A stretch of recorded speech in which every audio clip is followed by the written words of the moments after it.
Ladies and gentlemen, welcome to the True Life Podcast. We're going to talk about corruption today. For my listeners who don't know, Gary, would you be so kind as to introduce yourself, please?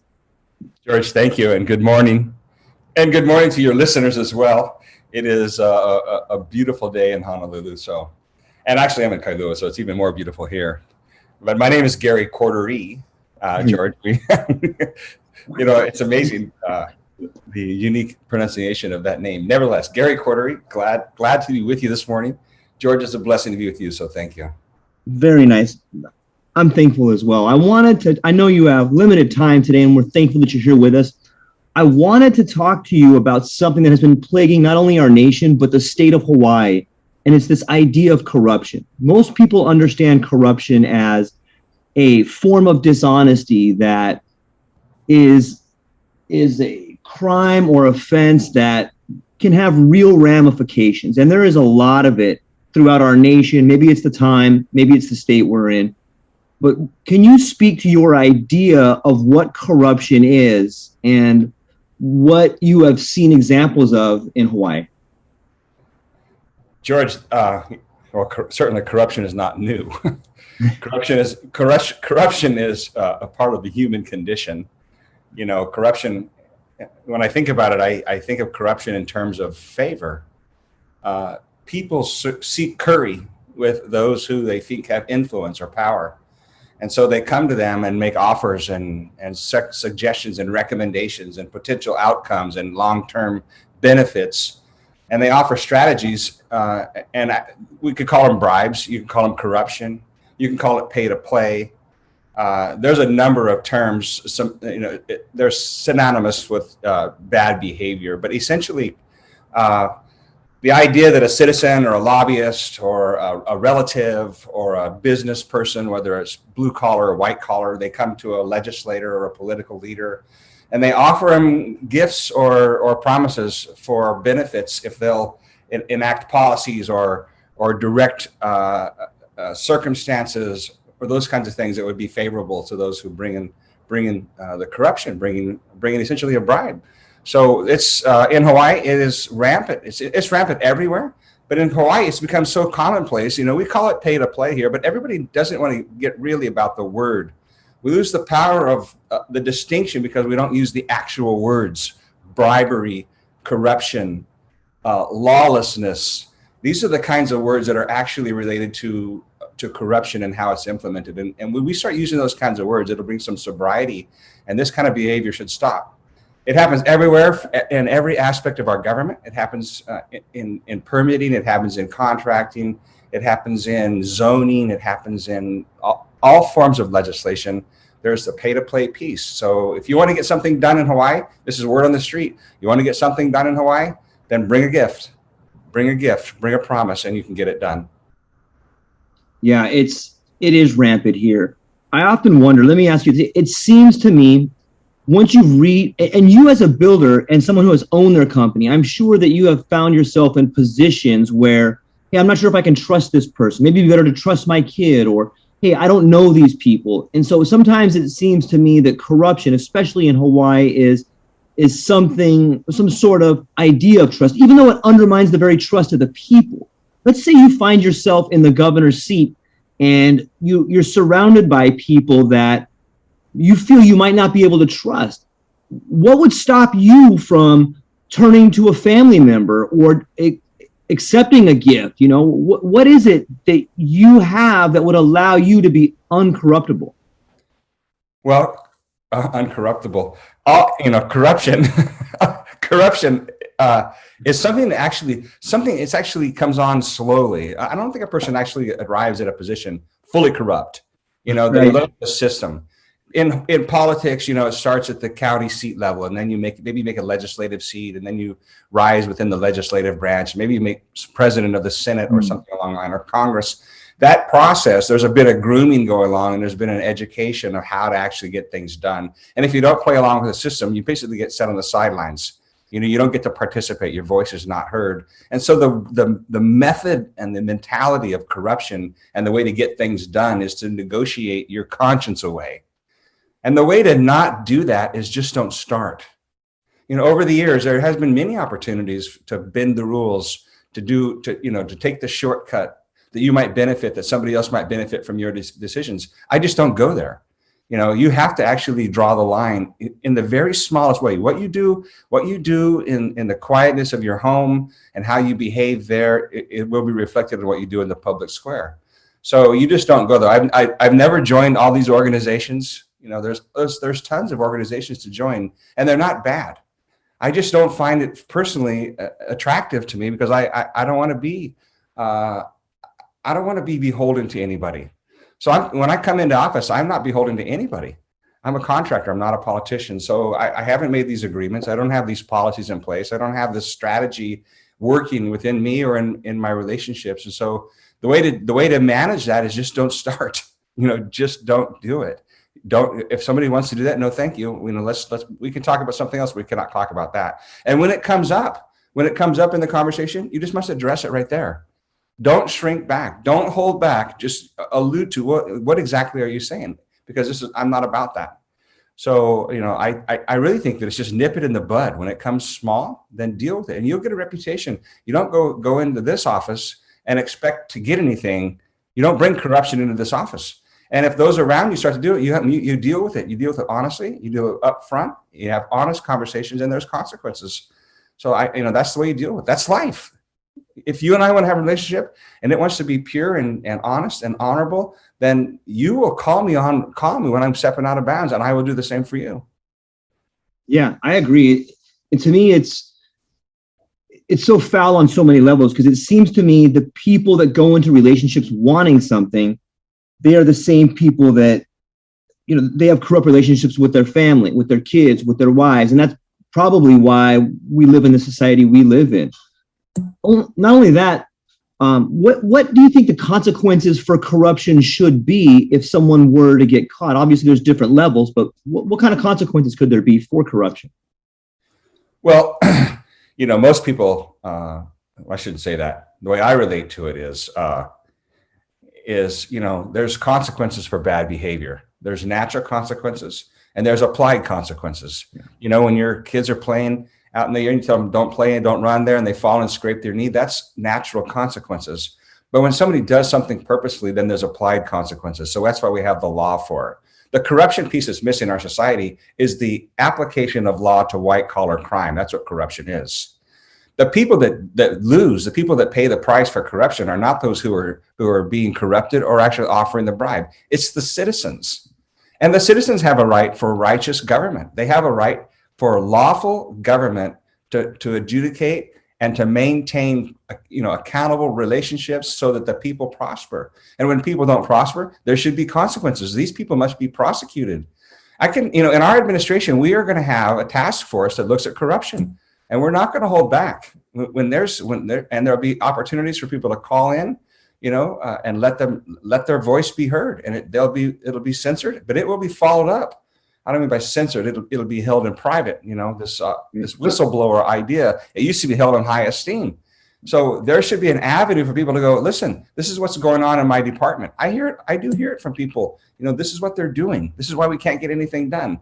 Those people must be held to account. And I can tell you, when you start doing that in government, it will stop. People need to know that there's consequences. And when they do know that, and then there's actual prosecution and there's actual jail term or fines or whatever is required. Whoever benefits from corruption, whatever the benefit was must be taken away, period. They lose it. And it gets offered back to however it can be, rightfully discerned, but it should be taken away. Yeah, I agree 100%. It's amazing to think what could be done if we work together. It's amazing to think what could be done if the people in positions of authority weren't utilizing some quid pro quo. Right. Another issue when it comes to corruption that I see is, here in Hawaii, we have so many different cultures. We have so many different people from East Asia and South America and all over the United States. And with different countries comes different cultures. And with different cultures comes different business practices. And so we see the world differently. I've had some friends that did a lot of work in China, and in these countries, it's a different model. And some of the model there is to bring about, hey, here's a gift to see this person and stuff like that. How is it possible to communicate different values of what it means to in the workplace across different cultures? Well, it's very true. I was just at a dinner last night, and we were talking to a couple who has many relationships in East Asia, and we had this very conversation. How is it that how certain people come into Hawaii and they start projects, and they avert the law, they don't pay their taxes, they pay cash to everything, and quite frankly, and where they grew up and where they come from, that's business as usual. Right. That's part of the problem in the breakdown of of cultures being separate. When cultures and people come here, they should assimilate into American values. They shouldn't use their unique gift of who they are, whatever culture, but they should come and understand that America is a law based on law. A country based on law, based on righteousness, and that those values, they must understand and learn those values, in particular to become a citizen. So if you're going to become a citizen here and you're going to participate in society here in America, you should abide by American law and American justice system. So when people come and they want to bring gifts, it's a fine line. I got to tell you, how do you, if somebody brings you a box of candy, what do you going to tell them? Oh no, you can't bring me a box of candy. These are election laws. These are gift laws. We're supposed to, you're supposed to let everybody know everything that's done. So when does friendship, where does that draw the line? I think people know inherently when somebody's trying to buy your influence. That people turn a blind eye when they know it's going on is the problem. People's consciences must function. You know that you shouldn't get this gift. Why are you getting this gift?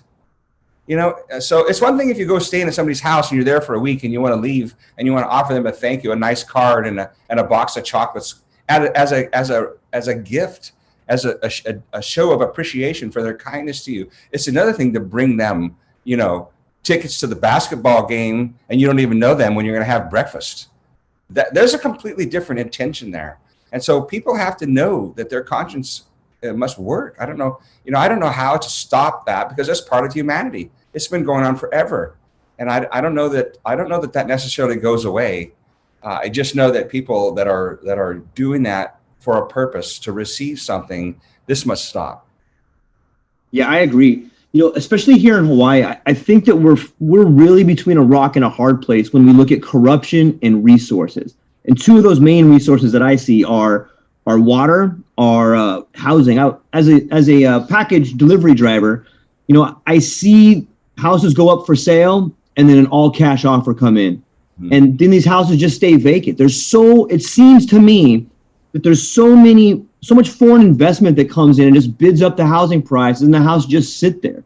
Is there something that we could do? I think that has to also affect affordable housing. When you're just driving houses up as a speculative asset, that makes it impossible for a young family that you have with your kids and that I'm going to have soon. It's impossible for these kids to even have a chance here. Do you have any ideas about how that could be worked on or potentially made better? Yeah, there's numerous ways. There's investment properties. There's people. Right. There's some tension there. There's the right for people to private ownership, to buy and sell. That's a part of liberty. That's a part of the American dream. That's a part of capitalism. All those things I love and appreciate about our country. The problem is when you have corporations and individuals coming in, buying up ground and land and properties and homes that are averting the laws. So, we do have these laws on the books that, there's their tax codes and these kinds of things that are supposed to be applied to people in doing these investment properties. I don't know exactly how to stop the idea that somebody comes in with a cash offer. It makes it almost impossible for a young family here locally. The families hooey up, they gather enough money together for a down payment. They make a proposal on the house. But it has strings. They have to get qualified, and then somebody comes in with a cash offer that's just as good or more. What is the homeowner to do? They're going to evaluate the closing date. They're going to evaluate, and then they say, "I'll take the cash offer." Of course, they're going to take the cash offer. The question is why is the cash offer so high? Is it just supply and demand? It is not just supply and demand. The cost of housing is driven by lots of forces. There's lots of opportunities to change the supply and demand equation. We have to work through DL&R. We have to change the way leases are ran, what's set aside, creating more ground to more development, change the zoning rules, change, R7, R5, R10, change all of these kinds of rules. So, and all these regulations so that more capacity can be made, so it can be built. And then the cost of housing and how to do that, so all of these components, they're driving up the cost of housing. I don't know how you possibly in a free society set aside somebody coming and saying, I'll give you a cash offer. I don't know how you do that. You're talking about changing society. You're talking about going away from a capitalist mentality where a person is free. They sell their house somewhere. They've done well. They've managed their resources. Right. They have the capacity to do this. That's one thing. On the other hand, these townhomes that are being built in Kaka'ako, these $1 million, these $2 million condominiums. How did they get that ground? What kind of tax incentives were given? How are building permits issued and processed? Those kinds of loopholes can be changed. So, and a lot of those properties sit down there empty. Yeah. I hear these stories that they pay people to go and turn the lights on and off in these buildings just so that they appear to be sold out, but they're not. They're investment properties. They're tax issues. People are writing these properties off, and those kinds of issues can be looked at. Yeah, I know firsthand. I've delivered to some of these buildings, and I'll talk to the security guard down there, and I'll be like, "Wow, this is amazing. Who's buying all these?" And he's like, "I have no idea. A lot of them are empty, but it doesn't look that way. It's fascinating in its own right, and it's a fascinating idea, to think about. What about the idea of water in Hawaii? I've heard you talk about how water's being moved from here and there, and there's different, corruption there happening. What can you tell us about water rights in Hawaii? Well, water rights in Hawaii, we're on an island, so we don't have massive mountain ranges feeding us snowpack, right? We depend on our aquifers, deep aquifers under the ground for our water resources in Hawaii. And the struggle for water in Honolulu, and I'm sure it's on the other islands as well, is not new.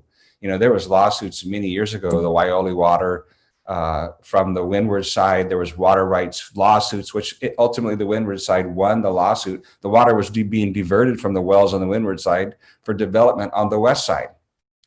And in the interim time, wells are being capped throughout central Oahu, because of ground water treatment and poisoned water. So, the solution is new water sources. We're surrounded by water. Why in Hawaii why hasn't anyone been forward enough thinking to say we should have a desalination plant here? There's 185,000 of these plants operating worldwide right now. They're scalable. There's no reason why, and we already have the deep water. We already have Barber's Point. I'm suggesting and will promote that we already start from the very beginning a legitimate study to bring desalination to Honolulu and put it at Barber's Point. These are being done on the U.S. mainland. They're not like there's one recently built in San Diego. So for about $700-800 million, we can have a full-blown desalination plant that will bring water back to the west side. Now, what would that do? That would release the burden across the island. The west side is dry. Everybody knows it's dry.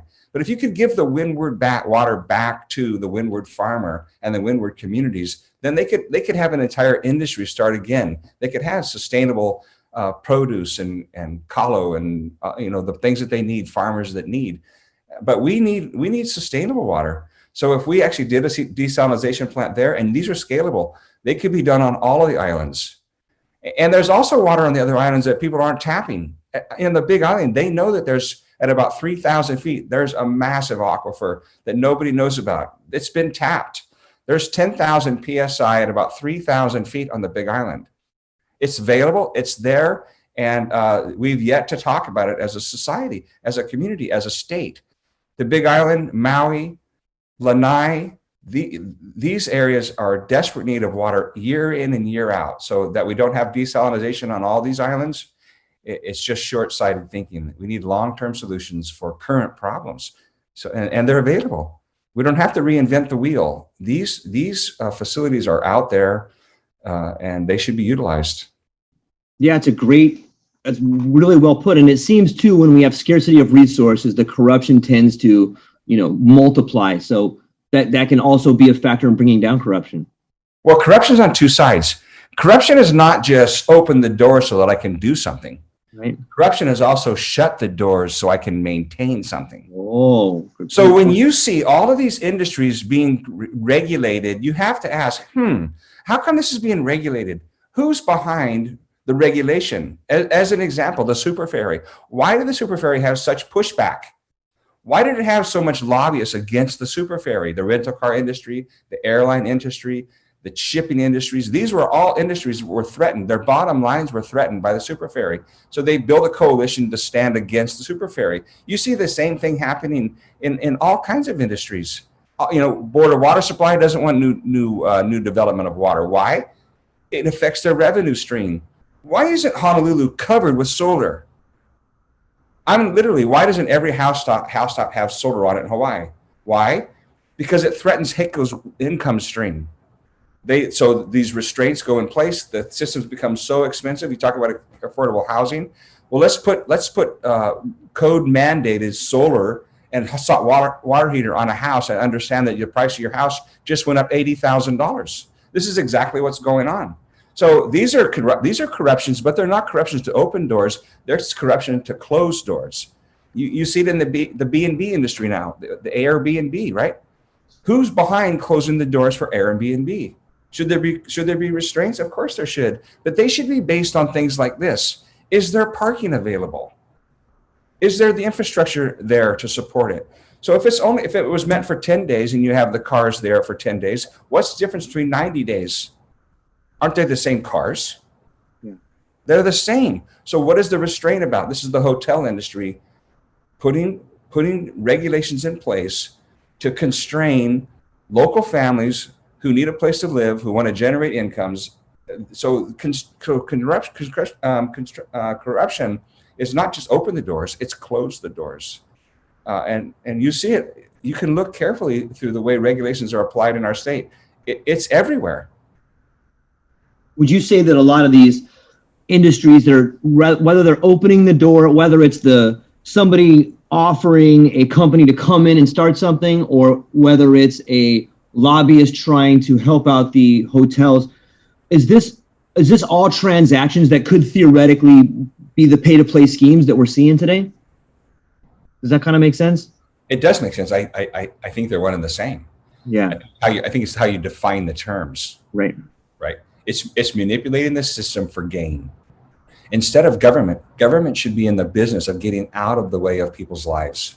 Government should be bringing order and equity into the marketplace so that the citizen who has little has as much access and hopes to fulfill his dreams as the affluent.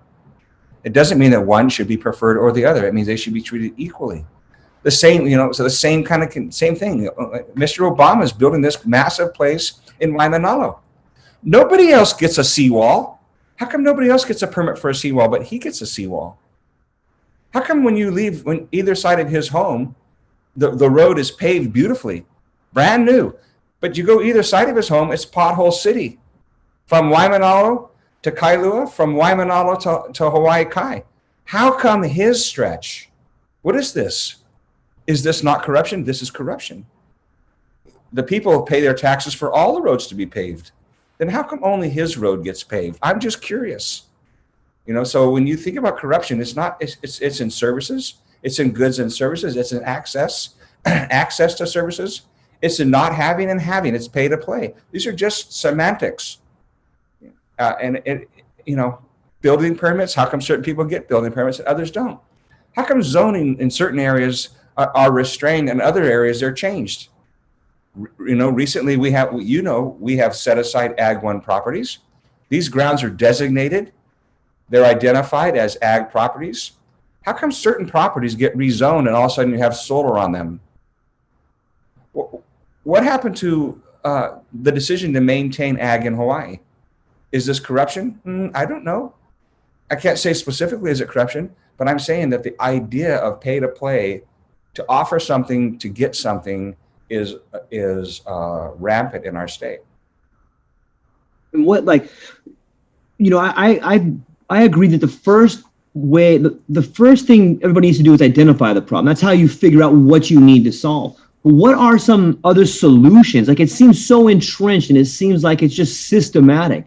do you have a pathway laid out? Like, what are some things we can do to get around this, or at least make it transparent? What are some things we can do to focus on this and make it better?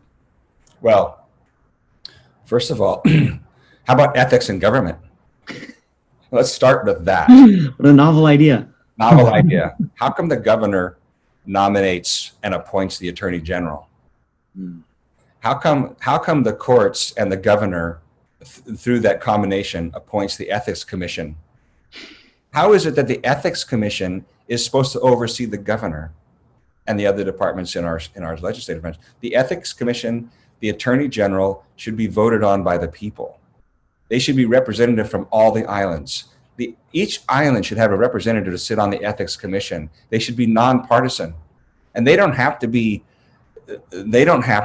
ex-politicians. You can look at other states. When you look up the makeup of ethics commissions in other states, it's drastically different than the one we have in Hawaii. First of all, it's completely independent from government. So the idea that we have an ethics commission, a judicial branch, and the attorney general all linked directly to the governor's office is inherent. It's just begging for corruption. So start there. Start with honest ethics, and then start with accountability. When the when an ethics commission finds something that's out of order, that's wrong, that's dishonest, that's unlawful, it must be prosecuted. If it starts at the top, it will find its way down, and it will change the culture of corruption. Without starting there, you can talk about corruption as long as you want. Until we have an attorney general that is elected by the people, and the attorney general is mandated to uphold the laws and the state constitution, we will always have a corruption problem. Because currently the attorney general, he's at the service of the governor. You just have to think about that. And that should not be that way. It should be independent. Yeah, it seems like we've found ourselves in some sort of new feudalistic society where the king is up here and he's got the sheriff of Nottingham over here. And well, the governor here in Hawaii, the governor also appoints the sheriff. People don't realize this. On almost every other state, the sheriff is elected by the people, not in Hawaii.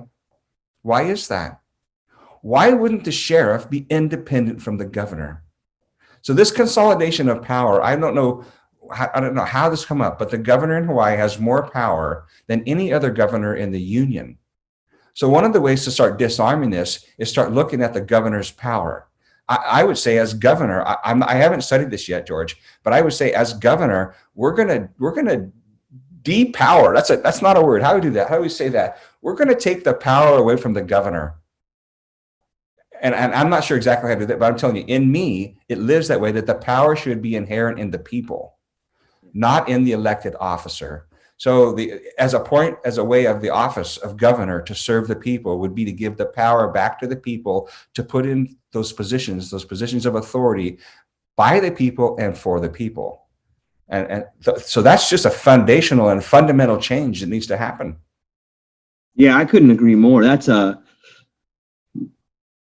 I think that is the crux of the problem. Like I know tons of guys that fish, and they always tell me, "Hey, George, the fish rots from the head down." Right? And the people don't have a chance. We don't have a chance if we don't have people in positions of authority that care or want to make a difference. Then what chance do the least among us have? So, I want to be mindful of your time, Gary. I know you got some other things going on, and I think that's a great spot to end it. I mean, I think we've covered quite a bit there. And I want people to really understand that, we've talked about ideas, but more than that, we've talked about solutions. And I think your solution of changing government from the heads up is the place to start. What else is there anything you want to leave us with, or can you tell us where your rallies are going to be, or where can people find you? Well, actually, I want to go back just for a moment about government and the way it's structured. People may or may not know this, but the governor, he nominates 192 positions in our government, right? All of the agencies, Department of Health, Department of Education, DLNR, the Port Authority, Department of Transportation, Department of Tourism, 192 directors and deputy directors are directly appointed by the governor. Now, some of those are confirmed by the Senate, fair enough. But the idea that people don't have access to the government that's the breakdown. If these positions that were nominated by the governor were actually elected, would transform the way that people interact with government. I can tell you the way that it's structured now, when we nominate and these people come in, we will govern through the departments. The deputy directors within these departments, whether it's any of the ones that I named, the people will have access to their governor there. Their government will be there. They will no longer have to appeal to the legislative branch. We will create access for the people to come into the department. So if you have an issue with land, you have an issue with the Parks Department, you have an issue with water, the coastline, you bring your issue to a director within DLNR, and we start looking at the problem at that level and bring resolution at that level, rather than going back to looking to codify your change in law. So we'll create access for the people at the deputy director's level. We'll make these people accessible for the people who live here. Those agencies should be at the will and should be accessible to the people. So that is where the most instrumental and significant change will happen. That people have access to their government through these departments. In closing, I would just say, George, it's a blessing to be on. It's been quite a run. I was up till late last night at an event and up early this morning with you. I feel like, wow, I need more coffee. But I'm super grateful. I'm actually headed off to Mililani now for a meeting. We'll have a prep. We'll be actually with the student body tomorrow, looking at the Agenda 2050 and what that looks like for our state. It's a very complex model. It needs a lot of careful consideration. We'll have a conversation with them tomorrow. We have lots of events coming up. You go to our website, GaryCorderyForGovernor.com. You can look at our calendar there. You can volunteer there. You can actually donate there if you want to help our campaign, participate with us. You can hit the donate button there. Our campaign is really taking off. We're having a great deal of success in communicating new ideas, thoughtful principles, integrity, honesty, and access for the people. This campaign is really about the people coming back into their government, having access into the goods and services that they pay their taxes for. This is a concept, but it shouldn't be a concept. It should be a reality. So, George, you would take the time to have this conversation. I'm very grateful, thankful for you, and hope you have a fantastic day. Absolutely. And you guys heard it there. If you check out the campaign, donate. We need good people to volunteer and help out in any way you can. If we want to make changes, we all got to pitch in. So thank you, Gary, and we'll talk again soon. All right. I hope you have a great day. Mahalo. Thank you. All right. Aloha. Bye. Bye-bye.